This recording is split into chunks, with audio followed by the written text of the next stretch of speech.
Good morning and welcome to the CoMoUK 2025 AGM. My name is Matthew Clark. I'm the chair of CoMoUK. Before we start today, I just wanted to note a particular happening. So you will have heard the announcement this week of Zipcar closing in London later this month. This is worrying news. Zipcar currently provide the vast majority of car club services across the capital, and the impact of their departure is significant. Since this news, CoMo has activated a coalition of stakeholders to engage with central government, TfL, boroughs and the industry. Richard will be able to share more details of this in coming days. By an outline, this work includes detailed engagement with boroughs and operators, and then work on a longer-term vision, setting out work with boroughs, TfL, London councils and operators. This is at a higher level to create a better ecosystem for car clubs in London, as the current system is clearly not working.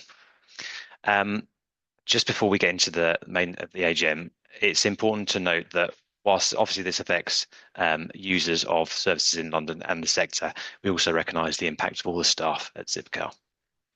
So not a very cheery note, but just thought it was important to know that before we start the business of the AGM. So welcome everybody.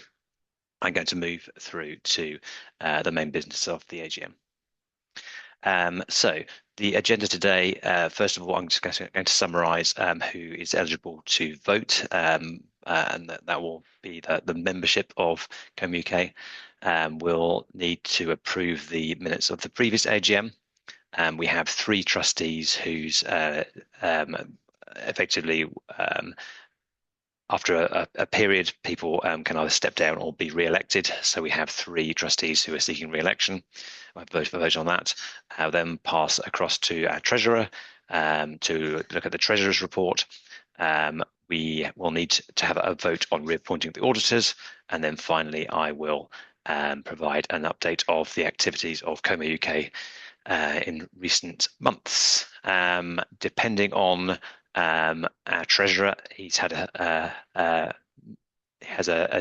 issue this morning, so if he isn't able to join in time, we may do it in item order.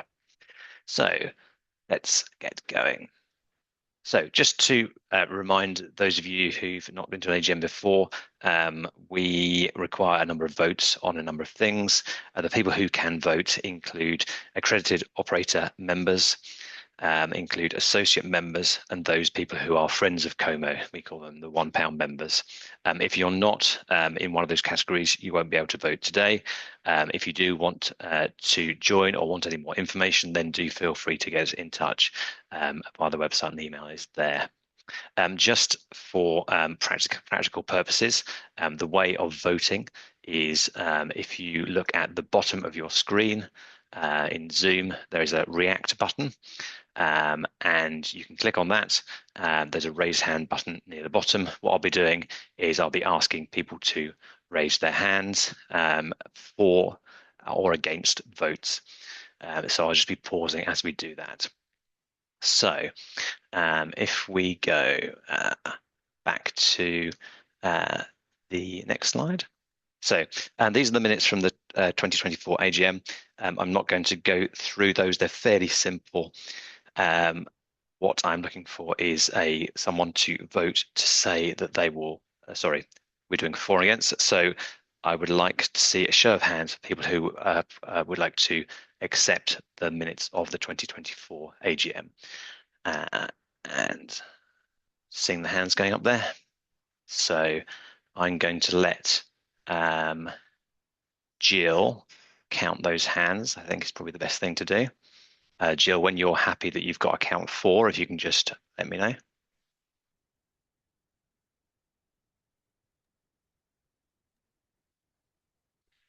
We've got counted 4, thanks. Yeah, 4 members. Okay, thank you. If you can put your hands down.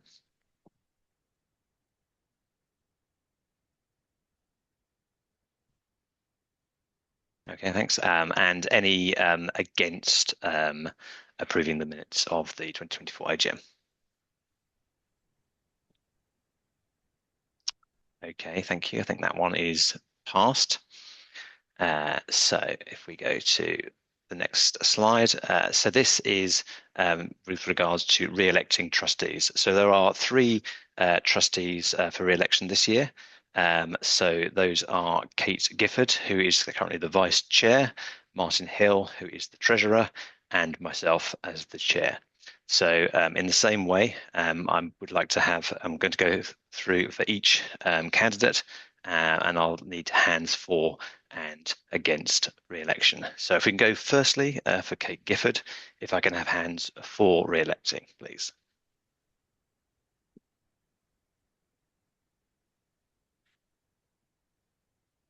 We have 4.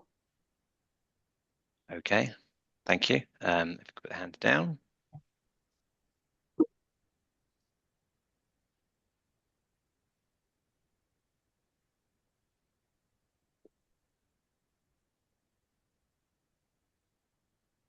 Okay. If we can have hands against, I know that Mark, you've still got your hand up. If you could put that down, be helpful. Thank you. Any hands against for Kate? Okay, thank you very much. Right, okay, that's Kate. I think is we've voted for that. Next, if we can have votes for Martin Hill, please.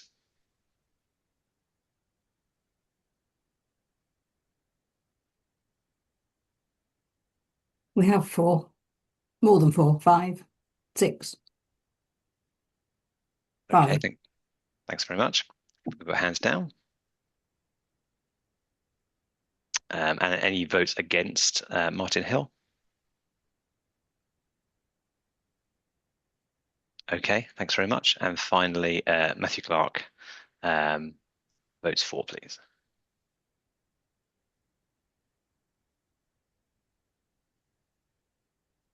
We have 5.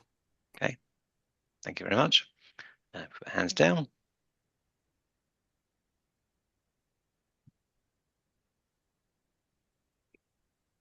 Okay, just one more hand to go down, Mark. And if we have any votes against. Okay, thanks very much. So I think we can say that all three trustees have been re-elected. So thank you for your votes there.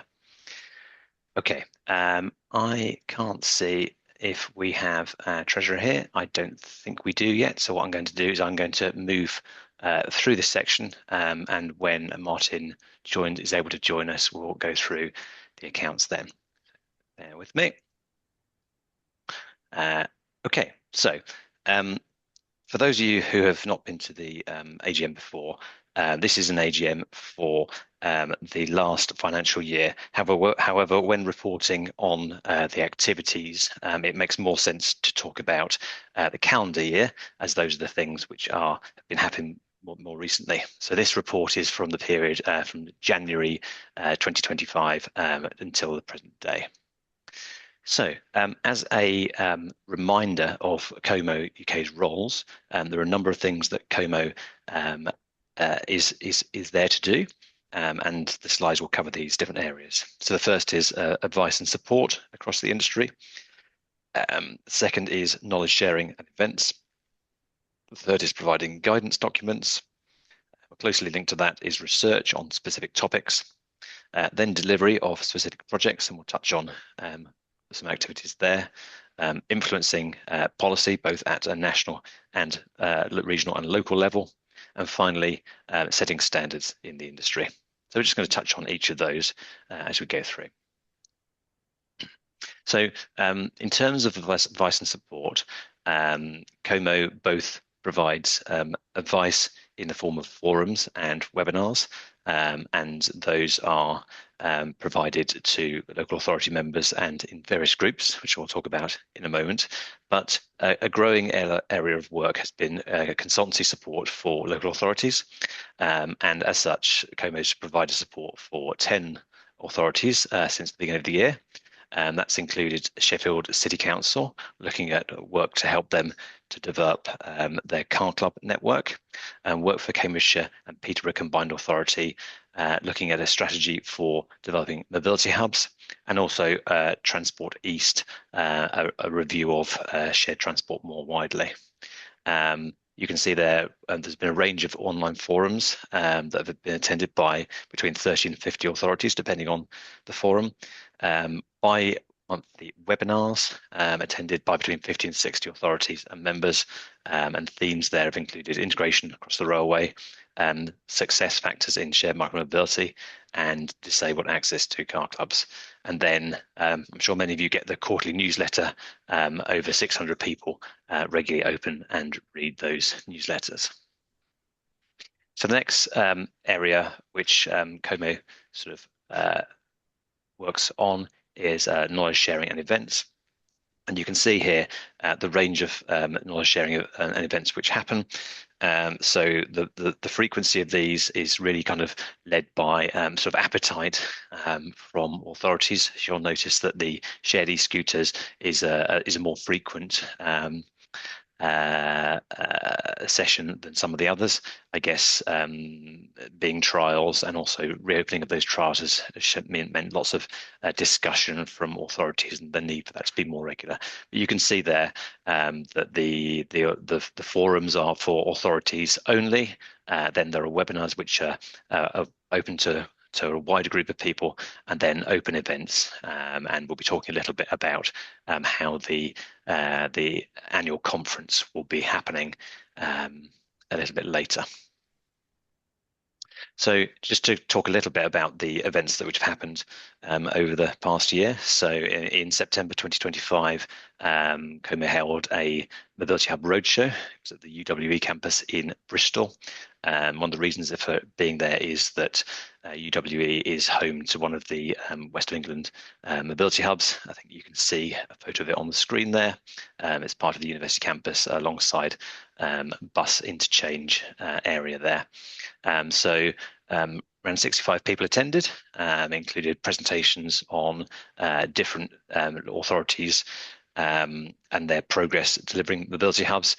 Also a tour of different implementations of mobility hubs in the area at the campus and nearby, and the ability to try out different modes, and a good networking as well. Great to have a sort of face-to-face event there. In terms of guidance documents, so this has been a mainstream, really important part of CoMo. A number of new documents have been published this year, 2 on car clubs. And I think, given my introduction here with the news in London recently, the extra costs of operating EVs and car clubs is a very relevant one. I think that people will be looking at that in detail and seeing how that can be supported. Alongside that, the ingredients for car club growth, I think, is this is a very hot topic at this moment in terms of growth and maintaining fleets. And then we also have another document there with regards to shared micromobility in terms of success factors, and that's covering both on the bike side and also on the scooter side. In terms of research, the car club annual report once again refreshed. The date on those reports is always about the date the data was collected. So that was published in 25, the car club report, and then for the first year, the what was the bike share report is now a shared micromobility report. So this combines both bike and scooter research and operator data for the first time. So I think that's a really very great to see that coming together. So looking at more kind of specific and bespoke research, just wanted to highlight some interesting work that's been happening this year, funded by Motability Foundation. So Motability Foundation is the charitable arm of Motability that provides cars for disabled people. And there's a couple of projects that CoMo has been working on over the past year. The first is with regards to shared micromobility, working with the organisation RIDIC, and the second one is focused on car clubs. Now, these projects had common elements, and it's really a focus on how people people with disabilities are able to use existing vehicles without necessarily having adaptions. And so this was a sort of awareness raising and just seeing how um, how access to these services, whether it's adjustments, whether it's changes to digital access, or supporting people to use these vehicles. So a really interesting research, and I think just sort of just probably the first time that research has been done in this area, and probably something that we'll want to be doing more of going forward. Um, the next one I wanted to highlight is the pop-up mobility hubs. So this is the concept of mobility hubs, which are effectively in place for a short period of time, and as an engagement tool to encourage people to use active travel more.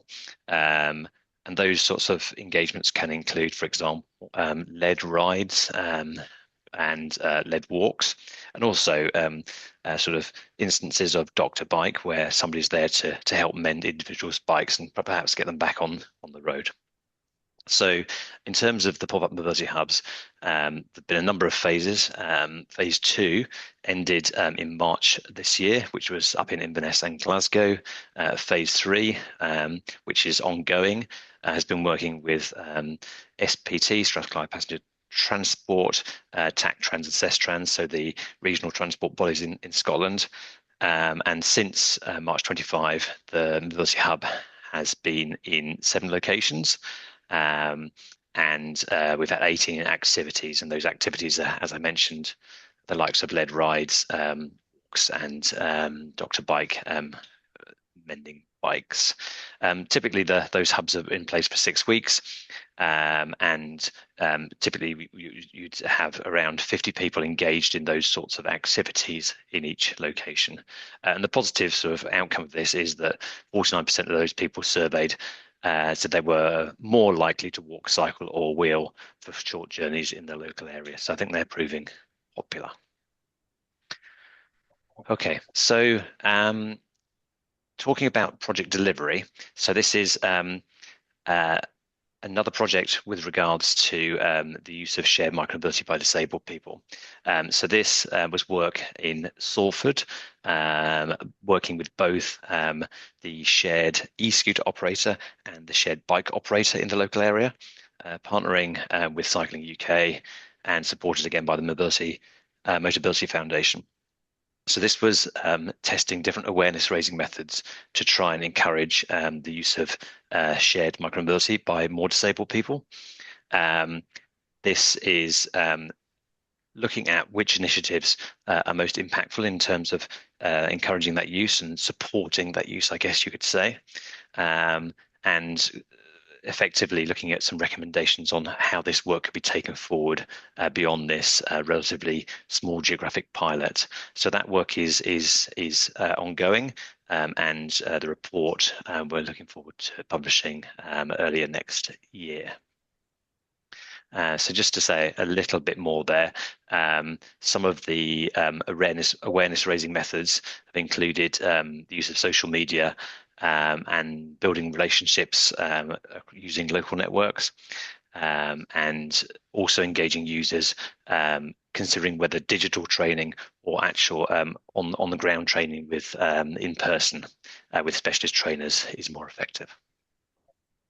So just wanted to touch on this one. Those of you who've been to the UWE event will have seen this vehicle or a version of it.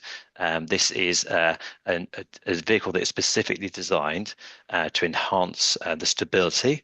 So it's a seated scooter. And so CoMo is interested as to how this may be able to help people who maybe aren't able to stand for a long time to use smaller vehicles. So interesting example of innovations in the industry here. So the next section is influencing policy. So there's a lot of change in government at the moment in terms of the English Devolution Bill, which is effectively looking at changes to local authority responsibilities and areas. And a part of that is with regards to bike share licensing. So CoMo is sort of talking with government and responding to consultations to make sure that that bike share licensing is sort of a helpful tool for the industry. With the creation of Great British Railways and the Railways Bill, there's an opportunity there for embedding shared transport alongside rail. So thinking about first and last mile access to railway stations. So that's a key area that's important going forward. We've seen transport select committee sessions on both car clubs and lift sharing, which certainly were a really good focus on this sector. I think that given recent announcements that there'll be a lot of focus on car clubs in the coming months. So, but it's good that session happened and that it can create some momentum. Mentioning the TfL congestion charge changes there. So there was a coalition of the willing really to try and maintain benefits for car clubs. There was a small dispensation made by TfL for round trip car clubs based in the zone that are electric. But yes, trying to influence policy there. And finally, thinking about the local elections for May 26, working with the different parties to help them to understand how shared transport can support more sustainable transport in the local areas, to try and get those into manifestos, or at least favourable to the sector. So I think the last main area before I sort of summarise CoMo in a few slides is accreditation. So this is about the standards in the sector, gives the public sector kind of confidence in operators. So car club and bike share accreditation have been going for a number of years and continue. In recent years, mobility hub accreditation has been added, and it's worth noting that there have been some new mobility hubs that have been accredited both in the west of England and in Plymouth. So that's a kind of a bit of a summary of activities for the year. In terms of numbers, there's a lot of numbers on that slide there, but just to give you a sense of who's engaging with shared transport, and also what CoMo's been up to. So I'm not going to go through each of those numbers, but just a bit of a sense. And then also, I guess, where have we got to? CoMo's been going. We think we should celebrate the work that's been done.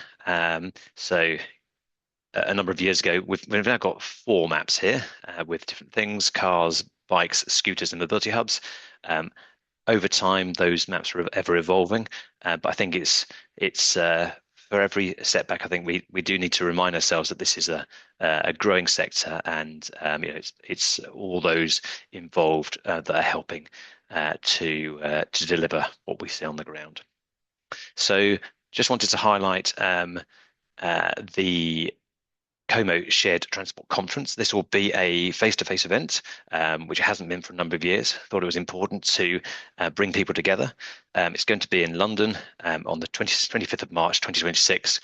More details to follow, but I guess put that in your diaries now. Okay, so I'm just going to see whether we have Antonia or Jill. Martin's here. Yeah, he is. Okay, I will go back to the right slide and then I'll pass over to Martin. Okay, over to you, Martin. Thank you, Matt. And apologies, everybody. I had a calendar fail this morning. Yep, great. So maybe it's interesting to do it the other way around. So you've heard some of the content of what CoMo have been doing, and so I'll just show you the sort of some of the numbers we have behind that. So this is really what last year looked like. This is the year ending April. Really good bounce back in income overall. 23-24 had been the extremely challenging year with the loss of the Transport Scotland, and this really showed the sort of strength of CoMoUK coming back. Again, in fact, we had income, so we had a sort of positive net income effect, and again, it possibly true to say it surprised us. Um, and a good both a cash balance that we can see at the year end, and then the again a positive balance minus our restricted funds. We're very careful around ensuring that we do maintain cover for the reserves, which are sort of Charity Commission mandated. So we always look to that, but we're well covering those at the moment, which gives us some flexibility going forwards. Next slide, please. So the details of what really represented those figures were the sort of Path for All program from the Scottish Government. We have got extra funding coming in there. You've heard about the Mobility Foundation. So again, a lot of work coming from them in multiple bids and multiple streams. Less good news on membership and operator income, which was falling. And that's been a sort of trend we've been looking to manage over the period. Again, we can see what that looks like, and consultancy income increasing by 39k. So a lot of effort going into consultancy, and as we said, we actually doubled the predicted profit. Next slide, thanks. So to get a flavour of that, you can see, what were the big numbers. So again, Motability really making a massive difference to our overall gross income. The Scottish grants again were down, but coming back in terms of what the extension of the programs that we were involved with, and there you can see the membership accreditation and consultancy. So overall, a good picture. Next slide, please. And again, you can get that sense in percentage terms. Often when we've looked at this percentage, we've maybe a couple of years ago, we could see that perhaps two-thirds of our income was coming from Scotland. Now we've got 40% from Motability. But again, I don't think that gives us any concerns. I think as some of the call will realise, the Motability gives a real opportunity for sort of a new focus and expanded focus within CoMo's work. Next slide, please. So we expect the funding in Scotland changes, goes to this rural transport partnership model. Continued funding from Motability this year. We've got a small but perhaps significant EU project coming in the Horizon funding. We tracked a number which sort of mostly dried up around Brexit, but we still had one going, but then they're perhaps coming back. We think the consultants income will stay stable. The operator income we hope to increase. Overall, again, we're sort of seeing increased costs, and one of the things we've been aware of is actually wanting to open up our salary base, I suppose, numbers of people who are working with CoMo, and use those reserves to actually grow what we're doing. And at the moment, we're expecting we'll actually kind of have a deficit at year end. So we'll take our reserves down slightly as a result at the end of this financial year. Okay, next. Thank you. So again, I've missed these how you've been doing this, but we will need to make a proposal to accept the 2024-25 accounts and to reappoint Assets as auditors of the CoMo UK Trust. I'm happy to take those votes if you like. Oh, okay, great. Thank you, Matt. So the first one is to accept the 2024-2025 accounts. If I could have a raise of hands for people for that, please.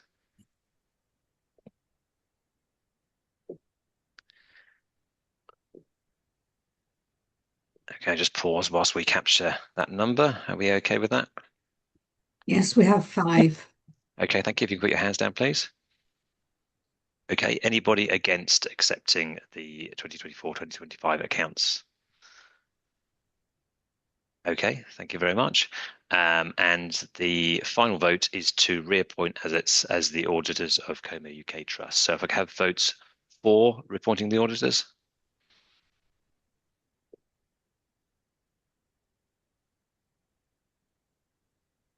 Okay, have we Again, got we have that one? Yep. 5 members, yes. Okay, thanks very much. Hands down, please.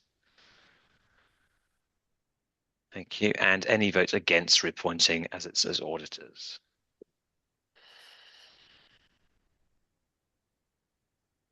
Okay, great. Thank you very much. Thank you, Martin. So in the order that we're doing this, I just need to whiz through these slides and get to the last one, which is discussion and questions. So what I might do is bring down these slides. I might ask Richard to join the right. I'm with Zoom here, just remembering how to stop sharing. I've done that. If we can get Richard's joined, thank you very much. So do we have any questions from our audience? Mark has a hand up. Mark has a hand up. Yes, and I see he's putting the mayoral elections postponed to 2028. Local elections. Do you want to tell us about that, Mark? Yeah, I was trying to get my thing, but it's very laggy for me. Sorry about that. Two things. I've just had another thing come in, but yes, it was literally announced well, it's not even announced. It's a BBC News item this morning saying that mayoral elections are probably going to be postponed till 2028, which is in areas like mine in Sussex, will obviously have an impact. Until there's an announcement from government, I'd take it, with this is advised but may not happen. The local elections for the new regional councils or whatever they'll be is going to be 27. So that's, I don't think it should affect anything you're doing, CoMo's doing, but it means that the licensing body won't exist until 2028. So that may have an impact. I was at a Brighton Transport Partnership on Tuesday and we were talking about scooters in Brighton and that was raised. So what's going to happen in the interim to all those schemes that are possibly happening? And completely separately on the car clubs in London and zip cars, I've just had a message from Caroline Russell, who's the GLA member, saying she's about to do an interview on BBC about Zipcar in London and she'd very much like to be involved. That's good. Thank you, Mark. Richard, do you have any comments or thoughts on the elections? I mean, I think it seems like a bit of a evolving picture. Yeah, thank you, Mark, for flagging it. I hadn't actually seen that. It's only a few hours old, and I think it's not actually confirmed yet, but it looks like it will be delayed. I'm not massively surprised because I did always wonder how you juggle electing on a brand new setup when at the same time you're revolutionising local government setup right across England. Hold on, Edward. Sorry, sick child at home here. But I don't think it affects us too much in terms of our election planning, in the sense that Scottish and Welsh and London elections were our prime focus in terms of engagement with the political parties, which we'll be doing to a greater extent than we've ever done before. Our plan with those four, Brighton and Sussex, Norfolk, Suffolk, etc., was to pick up with the winners once they were in. So in that sense, no change from the CoMo side, but it does raise questions about what these areas are all going to be up to and how all this is going to tie together, as you say quite rightly. I think probably the picture that emerges is that government focuses all firepower on May 28th, which is the end of the existing shared e-scooter trials, of course, and is also, I think, the unconfirmed. Hold on, Edward. Sorry, okay. Is also their, I think, their unofficial end date in view for getting LZEV legislation through, but that may not happen. There's no confirmed bill slot for that. I think it's certainly their end date in view for the bike share licensing component of the English devolution bill, which obviously is in Parliament right now. So sort of all roads head towards May 28. Feeling I think is coming in there. Thank you on Caroline Russell. She's literally on my whiteboard here in front of me, someone to try and reach out and contact with, along with loads of other people. So that's really positive. A little bit more detail perhaps for everyone. I'm building up this list of people who want to support us publicly. We are working on a letter text for an open letter to the mayor and relevant person at London councils, Mayor Dacres there, which will circulate to people interested in signing fairly shortly. And then behind the scenes, we're also working very hard with other operators, with boroughs, with London councils, with Transport for London, with Department for Transport, on the what you might call the kind of workaday mechanics of what can we salvage from this so that there is the minimization of the damage that occurs on the assumption that Zipcar is going to withdraw. Zipcar's dominance in London is such that there will be significant damage that is unavoidable now. The question is about limiting it and then about trying to pave for a better future. Thank you, Richard. See Andrew's hand up. Yes, thank you. Just a question about in the budget, they are proposing putting, I think it was a 3p a mile charge on EVs coming in 2028, I think. It just sounds like they haven't thought it through yet. And I just wondered whether a couple of things is whether you've been involved. Have they contacted government? Have they actually contacted you about this idea of putting the levy? I'm not against it. I just think it should be on all cars. But you know, that's my thoughts. So this is the newly called EVED, which is a proposed 3p a mile additional on electric vehicles from 2028, which you would declare in advance and then settle up at the end of the year somehow. Richard, I think I know the answer to this question. Has DFT been in touch to discuss this with you, or the Treasury? I love the idea that the Treasury would be in touch with us about this. I live for that world. It's not the world that exists right now. Don't think they were in touch with many people about it, to be fair. So no, I mean DFT as of today, literally today, has somebody senior working on Car Club for the first time in many years. So that shows where they're coming from, but at least they're trying to move somewhere. Treasury we've always found completely impossible to engage with, although we do periodically continue to try. There's a consultation out about this that launched on the same day as the budget. We will respond to that, and that's our first opportunity to get our thinking hats on about this. Although I think an awful lot of it remains very uncertain. So the principle of road pricing is one we're very sympathetic to, probably a lot of people on this call are very sympathetic to, and it is a first step. But of course it is being done on EVs, which makes it quite a complicated picture because they're only part of how you get to net zero. And we have a raft of problems around EVs and the cost of operating them in the car club sector already, which Matt touched on earlier and has been to some extent a component of the Zipcar story in London, I think it's fair to say. So a lot of it's going to come to the numbers, I think, on actually what will this do to the operating costs for individuals, and also in our case for car club operators, car sharing more generally, on EVs. So the principle looks welcome in abstract. I think it'll come down to how does this balance out. That then also depends what Treasury, of course, does with fuel duty in particular, other levers that they control as well. So given it's not meant to actually come in for another, 2+ years from where we are now, I think, it'll be our first foray of engagement around it. And then there'll be quite a bit more.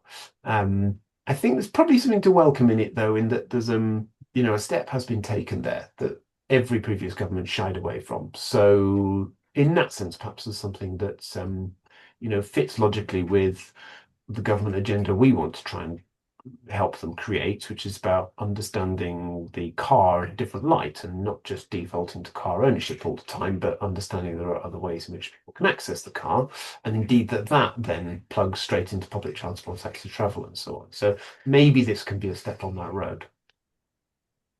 Thank you. Certainly feels like 2028 is becoming an important year in the calendar. Thank you.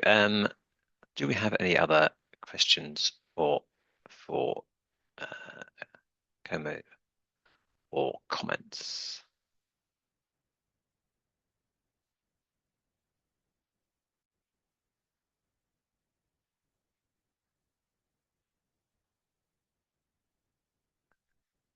Okay, just looking around. I don't see any other comments.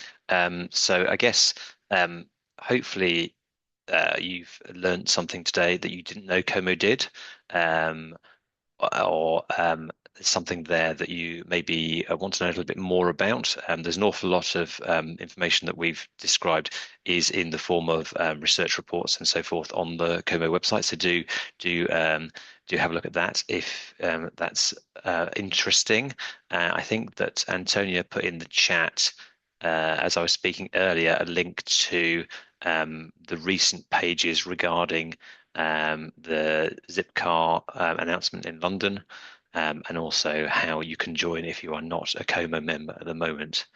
But if there's no more questions, I'd just like to thank you all for attending. Thank CoMo staff for the work they've been doing over the year and continue to do.